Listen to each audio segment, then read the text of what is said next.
Mano ciklas makropeizažai yra apie tai, kaip mažoj toj formai galima įžiūrėti tarsi kažkokį didelį horizontą, didelį pasakojimą ir aš su fotoobjektyvu prieinu labai arti prie to sutrūkinėjusio, sudulėjusio, susiraukšlėjusio lapo ir fotografuoju jo istoriją.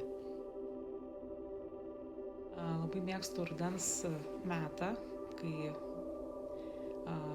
gamtos ciklas palaužia jau mūsų augmeniją, augaliją ir kai visi mūsų žaliuojantis lapai, gėlės pradeda vysti, pradeda po trupučiuką raitytis nuo šalčio, nuo lietaus, nuo drėgmės, tuomet jie man tampa ypatingai nuostabus. Aš matau kiekviename tame lapelyje ypatingas formas, ypatingas kažkokias net situacijas ir pasakojimus.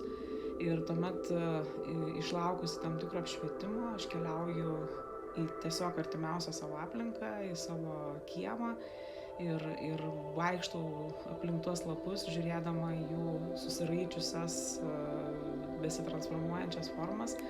Ir tame matau labai daug grožio, todėl kad man žali, gražus tie žydėjimo metu lapai ar žiedai yra tarsi labai panašus, vienodi, bet tie lapai, kai pradeda raitytis, vysti, nykti, jau eina link savo tokios egzistencijos pabaigos, jie tampa kažkuo ypatingi, nes man atrodo, kad jų tą buvimą, tą visą laiką įsirašo tai, ką patyrė. Tai man tokia paralelė ir su žmogumi, su žmogaus gyvenimu, kad jauni mes visi tiesiog esame gražūs, besąlygiškai, o patirtis ir gyvenimas po truputėlį įrašo savo kažkokius ženklus į žmogaus, sakykim, kažkokį tai ir vidinį pasaulį, ir jo net išorę. Tai man tai yra tokia paralelė su žmogaus gyvenimu, su tokiu tiesiog ciklu visu.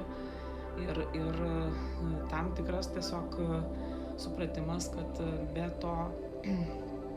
tos mirties mes niekas neišvengiame, nei gamta, nei žmogus, kad mes visi esame prieš ją lygus, bet gamtoje mes tą matome tokį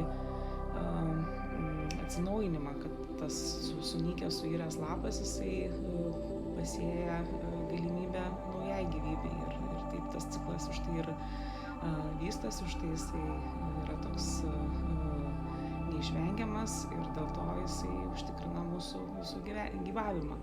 Tai mano tie lapai tokie, virstantis į tarsi tokias abstrakčias ar skulptūriškas formas, tai yra būtent apie tai.